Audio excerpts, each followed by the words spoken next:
Welcome to the Hyperpolyglot Activist, Learn Languages, Make a Difference. My name is Dr. Carlos Ibra Lopez, and today I have the distinct pleasure of interviewing one of the earliest members of HYPIA Research 2.0, Helena Mota de Noronha. Helena, seja bem-vinda. Muito obrigada. And so let's begin with your language background. What are the languages that you speak? And in particular, what are amongst those languages the ones that are most related to your research? Mhm. I would say all of the languages I speak could potentially be related to the research. So I can speak English, French, German, Spanish, and Russian, and Portuguese, which is my native language. So potentially I could probably find interesting papers, research papers in all of them. I suppose, I hope. And yes, so basically that's my background. Mhm. Yes, so in terms of your academic background, you hold degrees in English and law. And Mm-hmm. in your application, you mentioned three research strands, which I think are critical. And one of them is translation and interpretation, which is Mm-hmm. so important. And then multilingualism and literary production.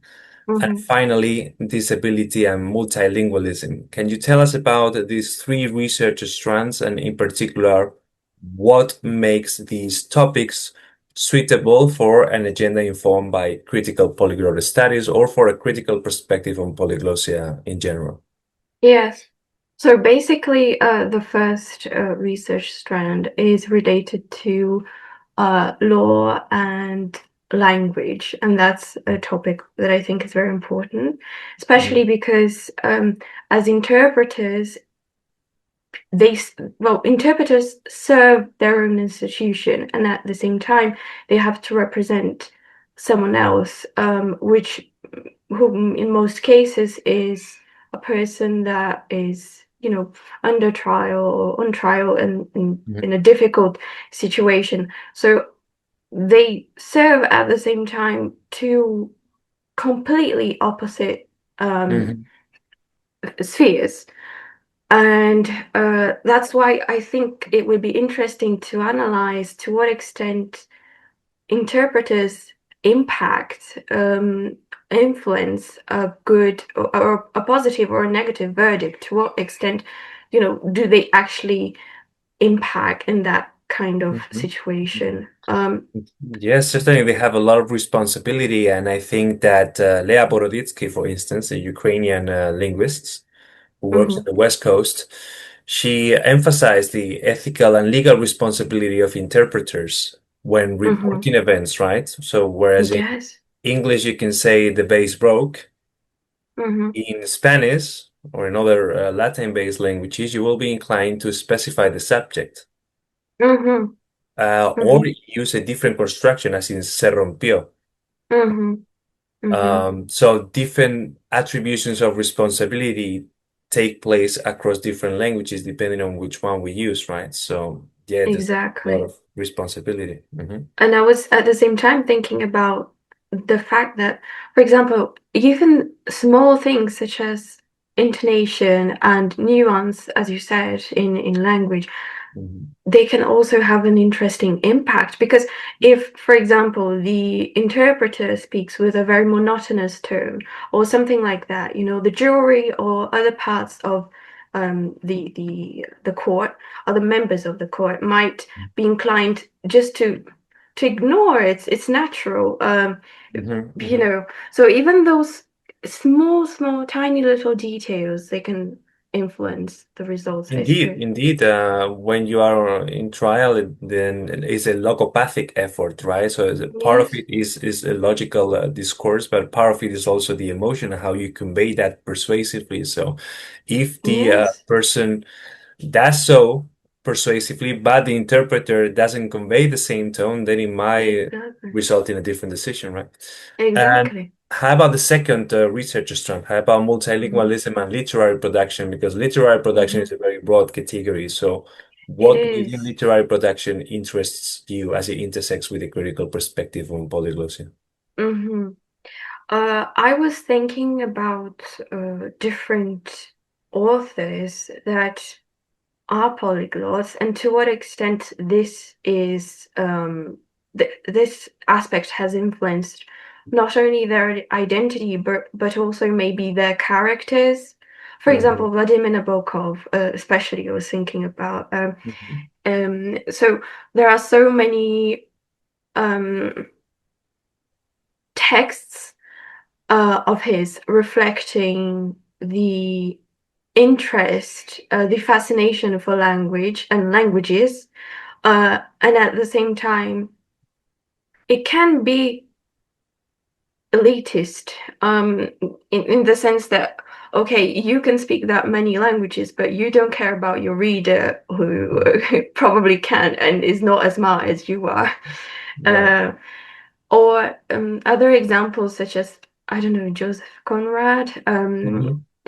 who was able to only, I don't know if it was only through reading, but he also, I think he went to the UK as well, but he achieved such a high level of written fluency in his non-native language,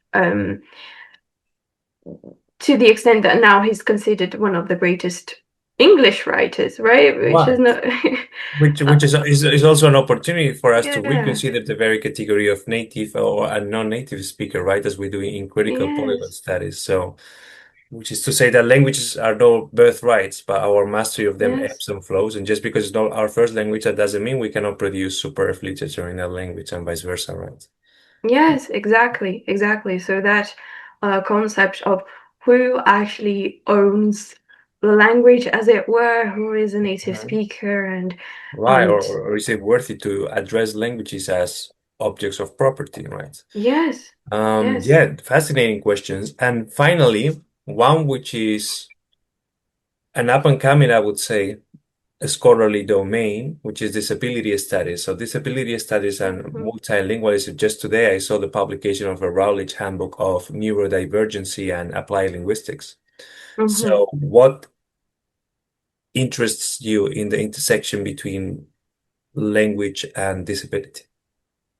Well, so first of all, it's my personal experience because I'm a Mhm. disabled person. I'm blind, and Mhm. um, and when I was a child, what would often, in most cases, happen was that we would go to schools and ask, okay, can I have lessons here? And they would say, well, you could, but we don't have material for you, which was Mhm. basically the same as saying no.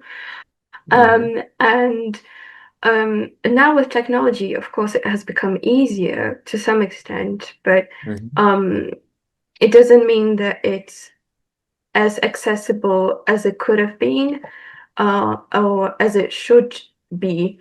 Right. Um, so in many apps, I don't know, most apps, I would say, Duolingo, Babbel, Mhm. and others, they rely on visual cues, Yes. images, and plus there is a problem that most material, especially for blind people, is not well, it's not in Braille. So basically, you learn Right. basically through listening.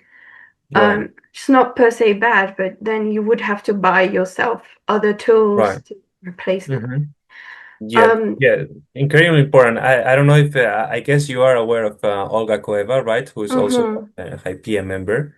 Yeah, And yeah, I'm not sure what technological adaptations Olga uses, but I'm always surprised yes. at how uh, seemingly she seems to encounter no difficulty in interacting, for instance, in the HYPIA WhatsApp group through written Hmm. text. Exactly, because it's well, she uses different she has a kind of Braille display that transforms everything in Mhm. Braille, and that specific equipment is, well, it's really expensive. So I mean, Mhm. for most normal people, it would be a kind of effort. Um, but it's also possible to read the messages through something called voiceover, which is something Right. in that, and that's an interesting advancement that has happened because in every phone there needs to be some accessibility tool, which Mhm. wasn't the case, right? But, well, and Right. you don't need to install it. It's already, there. Just need to activate it. And Hmm. also, I think teachers play an important role as well, and many of them aren't ready to, or aren't willing. It's not a matter of being ready or not. I think it's a matter of willing to adapt their strategies. So, Hmm. uh, yeah. Did you find that in Brazil, where you studied your English and laws degree, there were enough adaptations for you to manage the curriculum, classes, etc.? Yes, but because I had the previous knowledge that was like required. For example, not all blind people could use a computer as well as I or as well as Hmm. other people could. And Hmm. so because they didn't have this, they didn't learn it as early, so they Hmm. will be lacking in this kind of particular aspect. Hmm. And so, for example, typing, you have to learn using the like J and F keys, and you because there is a small sign, right, in those Hmm. two particular keys. And when you type, you have to probably to learn to type faster, you have to do it since well for many months. So train it Hmm. really. Right, right, right. Like a Um, graphical training, yes. yes, and then to learn how to search and write, and Hmm. that can be. So I had the needed support because also my family, my mom was always very like angry at people really who Hmm. didn't make the effort, and Right. so because she demanded, then Hmm. See, this is very interesting because it reminds me of the conversation around accents. So some people pretend that some accents are not understandable, when in reality, it's just another way of saying, I don't want to make the effort to understand your exactly. accent, right? So how unintelligibility is oftentimes a code word for unwillingness, right? I think that's what Mm-hmm. you're pointing out. Yeah. Mm-hmm. Or sometimes teachers would say, "I'm sorry, I don't have the specific degree that is needed to teach you." I mean, Right. okay, that's kind of the same strategy, I think. Hmm. So, well, uh, yeah, I cannot. Unfortunately, I would like to, but I don't have the specific degree. So, well, Right, and right, right, right. I see that training was equivalent to a 4-year degree or something like that. And Yeah. also, but now it's kind of different because people created different kinds of labels. For example, well, yes, I think ableism is one of them, to be honest, because Right. when you say that you kind of differentiate things that aren't really different, well, in my opinion, so Hmm. like it's a kind of different way to say prejudice Right. and when people create those kinds of labels, it I don't know, it feels like well it is a different kind of um, label that makes you unequal in a different way. I don't know if Right. that was Yes, yes, yeah, I know what you mean. It performs what it describes, so it ends up generating the very inequality it wants to fight against, right? So there's exactly, that paradox there. Hmm. exactly, And and yeah, go yes, ahead, please. and also what happens is people will actually often say, well, you're so incredible, or it's so wonderful. They either mm, because it's actually something that often happens with disability in general. They either think you're extraordinary, or they think, "Oh my God, how can you like get up every day in the morning?" Or Mhm. because the expectations for a disabled person, they are so limited that any kind of Mhm. achievement is seen as something extraordinary, or if you don't achieve anything, it's Yeah, just pity. Yes, I hear you. I completely hear you. And it's the same when we learn new languages, right? People have Yeah. this condescending attitude that, oh my God, your English is amazing, right? When you speak three words. Yeah. And then when you Yeah. get better, then people say, well, your English is not that good. And it's actually much better than when they say it was amazing, right? Yeah, So exactly. yes, there is that condescension, which language learners will be familiar with, yes. Yes. And how do you think about these research across the three strands that we mentioned in terms of publications? Would you like to Mm. publish in peer-reviewed journals? Do you aim to publish a book in the long term? What do you see your publication portfolio looking like over the following 2 to 5 years?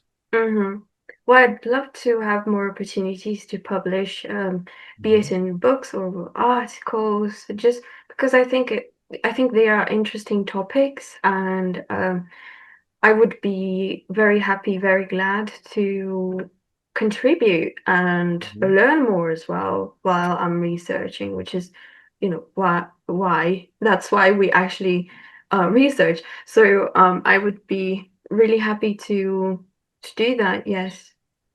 Yes, and we will be very, very happy to provide you with assistance and to Thank help you. you out, and also to receive insights from your own research, which, as we've discussed, there is a lot of material to go through. So this is an excellent, Mm. excellent opportunity, and I hope that it will result in a win-win for everybody at HYPIA Research. Thank you. And what are the topics that you think what is the first topic that you would say is more interesting for the group out of those three areas? Very good question. I think the last one we discussed, Mm-hmm. disability and multilingualism, is perhaps the most original one, Mm-hmm. and the one that will be also most in demand by specialists. Mm-hmm. And I have specific journals in mind. For instance, the Journal of Language Discrimination Mm-hmm. devotes itself specifically to this. Mm-hmm. And I also think that, as you pointed out, the lived experience is something that cannot be acquire by reading a lot of books. Either you've gone Mm-hmm. through that yourself, that experience, or you haven't, right? So Mm-hmm. you can contribute as a first person perspective. Mm-hmm. It's of great value, and also there are other scholars that you can exchange notes with, as in we mentioned the example of Olga, but I'm sure you know many more. Perhaps not HYPIA members, but I think that this is an increasingly solicited academic field, and people will be thrilled to read what you have to contribute here. Okay. Okay. Mhm. Thank you. All right. Thank you so much, Elena, Thank and look you. forward to collaborating with you further. Thank you. Thank you Thank very you. much. Bye bye.